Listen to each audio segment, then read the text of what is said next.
तन्नादनं ध्यायेत् सर्वविघ्नोपशान्तये। अगजाननपद्मार्कं गजाननमहर्निशम् अनेकदन्तं भक्तानाम् एकदन्तमुपास्महे एकदन्तमुपास्महे।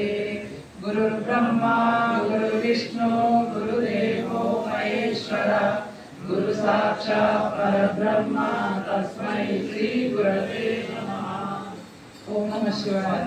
కార్తీక పురాణము 12వ అధ్యాయము ద్వాదశి ప్రశంస.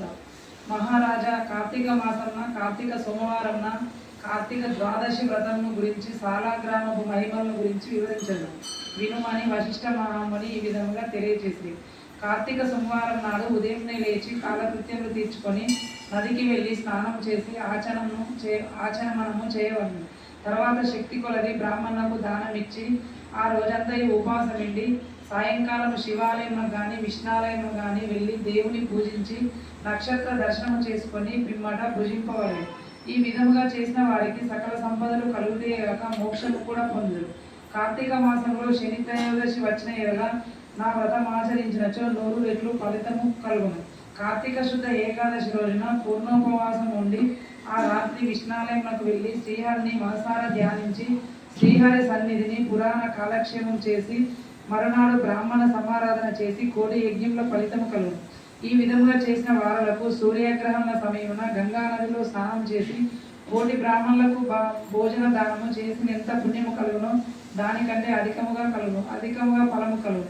కార్తీక శుద్ధ ద్వాదశి నాడు శ్రీమన్నారాయణుడు శేషపానపు నుండి లేచును కనుక కార్తీక శుద్ధ ద్వాదశి వ్రతమున విష్ణువుకు ఇష్టము. ఆ రోజున శ్రీమంతులు ఎవరైనా ఆవు కొమ్ములకు బంగారు తొడుగులు తగిలించి ఆవు కాళ్లకు వెండి డెక్కలు తగిలించి దూడతో సహా బ్రాహ్మణులకు దానం ఇచ్చిన ఎడల ఆ యావు శరీరమందు ఎన్ని రోమములు కలవో అన్ని సంవత్సరములు ఇంద్రలోకంలో సర్వ సుఖములుందరు. కార్తీక మాసమందు వస్త్రదానము చేసిన గొప్ప ఫలము కలుగును. మరియు కార్తీక శుద్ధ పాడ్యం రోజున కార్తీక పౌర్ణమి రోజున కంచు పాత్రలో ఆవు నెయ్యి పోసి దీపం ఉంచిన వారు పూర్వజన్మందు చేసిన సకల పాపములు హరించను.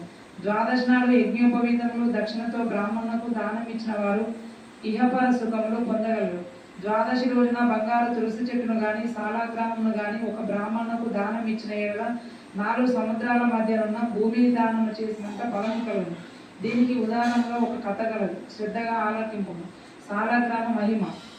పూర్వము అఖండ గోదావరి నదీ తీరమందరి ఒకనొక పల్లె యందు ఒక వైశ్యుడు నివసించుండెను. వాడు మిగులు దురాశపరుడై నిత్యము ధనమును కూడబెట్టుకు తాను అనుభవించగా ఇతరులకు పెట్టక బీదలకు దాన ధర్మములు చేయక ఎల్లప్పుడూ పలనిందలతో తానే గొప్ప శ్రీమంతుడుగా విర్రవీగుచు ఏ జీవికి కూడా ఉపకారమైనను చేయక పరుల ద్రవ్యం నెట్లా అపరింతున అను తలంపుతో ఉచిత బుద్ధి కలిగి కాలము గడుపుచుండే. అతడు ఒకనాడు తన గ్రామమునకు సమీపమునున్న పల్లెలో నివసించున్న ఒక బ్రాహ్మణునకు తన వద్దనున్న ధనము పెద్ద వడ్డీకి అప్పు ఇచ్చాను. మరికొంత కాలంలో తన సొమ్ము తనకిమ్మని అడగా ఆ విప్రుడు, అయ్యా, తమకి ఇవ్వవలసిన ధర్మం 1 నెల రోజుల్లో గడుపు ఇవ్వగలను, మీ రుణం ఉంచుకోను. ఈ జన్మలో తీర్చని ఎల్లా మరుజన్మన మీ ఇంట ఏ జంతువుగానో పుట్టి అయినా మీ రుణము తీర్చుకోగలను అని సవినయముగా వేడుకోను. ఆ మాటలకు కోమటి మండిపడి, అట్లు వీలు లేదు, నా సొమ్ము నాకు ఇప్పుడే ఇయ్యవలేను, లేని ఎల్ల నీ కంఠంను నరికివేయను అని ఆవేశం కొలది వెనక ముందు ఆలోచించక తన మొలనున్న కత్తితో ఆ బ్రాహ్మణుని కుత్తుకను కోసెను. వెంటనే ఆ బ్రాహ్మణుడు గిలగిల తన్నుకొని చనిపోయాను. ఆ కోమటి భయపడి అక్కడే ఉన్నచో రాజభటులు వచ్చి పట్టుకుందురని జడిసి తన గ్రామంలో పారిపోయాను. బ్రాహ్మణ హత్య మహాపాపం కనుక అప్పటి నుండి ఆ వైశ్యులకు బ్రహ్మహత్య పాపం అవహించి కుష్ఠవ్యాధి తగిలి నానా బాధలు పడుచు మరికొన్నాళ్లకు మరణించను.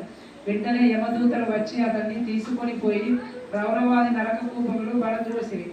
వైష్ణకు ఒక కుమారుడు కలవు. అతని పేరు ధర్మవీరుడు. ఆ పేరునకు తగినట్లుగానే తండ్రి సంపాదించిన ధనమును దానధాన్యాలు చేయించు పుణ్యకార్యములు ఆచరించును. నీడ కొరకై చెట్లు నాటించు, నూతులు చెరువులు త్రవించు, సకల జనులకు సంతోషపెట్టుచు మంచి కీర్తిని సంపాదించను. ఇటులుండగా కొంతకాలంలో త్రిలోక సంచారులకు నారదుల వారు యమలోకము దర్శించి భూలోకమున వచ్చి త్రోవలో ధర్మవీరుని ఇంటికి వెలించేసి ధర్మవీరుడు నారదుల వారికి సాష్టాంగ దండ ప్రణామాలు ఆచరించి విష్ణుదేవునిగా భావించి ఆర్ఘ్య పాద్యాది విధుల చేత సత్కరించి చేతులు జోడించి, మహానుభావ, నా పుణ్యం కొలది నేను తమ దర్శనం లభించినది. నేను ధన్యుడను, నా జన్మ తరించినది, నా ఇల్లు పావనమైనది. శక్తి కొలది నే జేయు సత్కారములు స్వీకరించి తమరు వచ్చిన కార్యము విశదీకరింపు అని సవీనుడై వేడుకొనను. అంతా నారదుడు చిరునవ్వి నవ్వి, ఓ ధర్మవీర, నేను నీకు ఒక హితువు చెప్పదలిచి వచ్చితిని. శ్రీ మహావిష్ణునకు కార్తీక మాసంలో శుద్ధ ద్వాదశి మహాప్రీతికరమైన దినం. ఆ రోజున స్నాన దాన జపాదులు ఏవి చేసినను అత్యంత ఫలము కలుగును.